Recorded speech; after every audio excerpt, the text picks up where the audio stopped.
আসসালামু আলাইকুম রহমতুল্লাহ। আবার ফিরে আসলাম ইসলাম এসেনশিয়ালস অনুষ্ঠানে।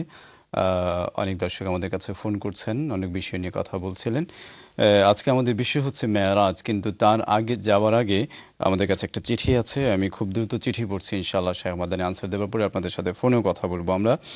একজন ভাই সাদরিস মিয়া ইস্টার্ন থেকে আমাদের কাছে চিঠি লিখেছেন। তার স্পেসিফিক দুইটা কোয়েশ্চেন হচ্ছে, ইংলিশে আমাদের কাছে চিঠি লিখেছেন যে is whether my specific question to you, brother, is whether or not mechanical slaughter of animals for halal consumption is acceptable under any condition. If so, does this apply to the UK or is it totally unacceptable? This is your first question. And the second question is whether the method of stunning, which is an electrical shock applied to the animal prior to slaughter, is acceptable or not. Can it be acceptable if the animal to be slaughtered, is it still alive after the method, or is it the irrelevant? I hope it's clear, and I look forward to your reply on it. Inshallah, Shaykh Madani is going to reply. Bismillahirrahmanirrahim. Brother Sadris Mia from East Ham. Specific about your first question about the mechanical slaughter of animals. The scholars did not agree on that as far as I am concerned yet. Mechanical slaughter yet. Is the research still going on? And that's why more and less was supposed to even be, if you say Bismillah Allahu Akbar, that means there is no human involved with it. That's I mean, if somebody is using the certain weapon, okay, that's a different issue. Okay. But when there's no human is the involved, that's I mean the mechanical things. Okay, yes. There's still debate about it, and we have to see the research. It's just technology. Just only technology, no human being, involved. As like the sound Bismillah coming from a machine, another machine is slaughtering, as everything machinery is. There is no human being. Yeah. Do you understand? Yeah, still there is a debate about it, and we need to see what's the research that's coming up. And the second thing is the stunning. Yes, scholars are saying that stunning will be disliked, it will be makruh. But it is very, very relevant that after stunning, this animal remains alive, then we slaughter. If that's the case, then that will be, yes, it's still halal. That will be disliked as like makruh, but still that will be halal. If been stunned and then it's alive and it's been slaughtered, still it will be halal. What kind of makruh is it? Makruh is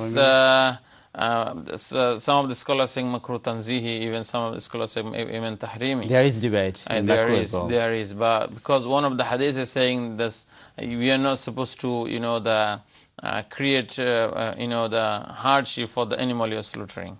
That's the thing, and this is a creating hardship, one kind of creating hardship by stunning as well.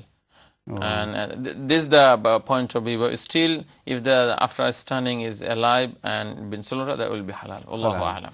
Jazakallah khairan. I think Brother Sadris Mia from Islam, you got the answer, inshallah. Thank you very much for your letter. We're going to the callers, inshallah. Assalamu alaikum. Alaikum. Alaikum salam. How are you, brothers? Alhamdulillah, we are fine. How are you? Alhamdulillah. Pray everyone is okay. What's your name, Akhi? Shahid. Where are you calling from, Shahid? Calling from Sari. Oh, go ahead, inshallah. Sorry. I just got 3 questions, inshallah. First question, I just wanted to ask, when you hear the azan from the TV, from Islamic programs, and afterwards some people recite the dua after the adhan.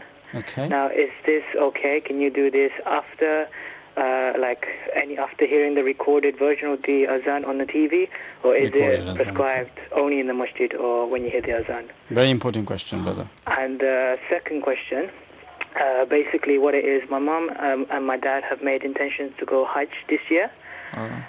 The only problem is that my grandmother is in Bangladesh and she hasn't been.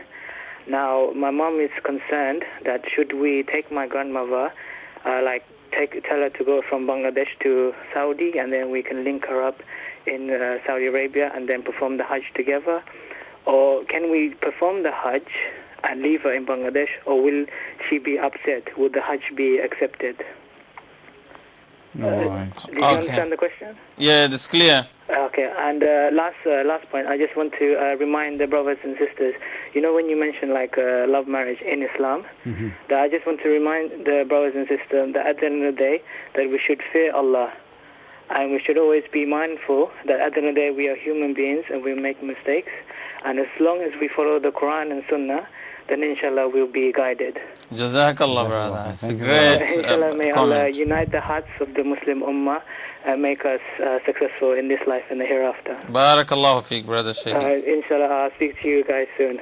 Thank you very much. Thanks a Take care, lot, brother brother. Shahid. Sheikh Madani is going to Alaikum answer. assalam. I appreciate your last comment. It's really, really great. I want some of my brothers to come forward like this, mashallah. Yeah, please. Then lots of the thing we are doing will be done, inshallah. Alhamdulillah, I'm very happy. May Allah reward you and reward all of you, inshallah, all the brothers and sisters like you.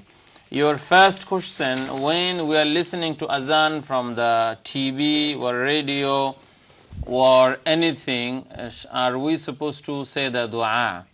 Brother Shahid, what the scholars are saying say for the time, any the particular time of prayer, say for example azan of Isha.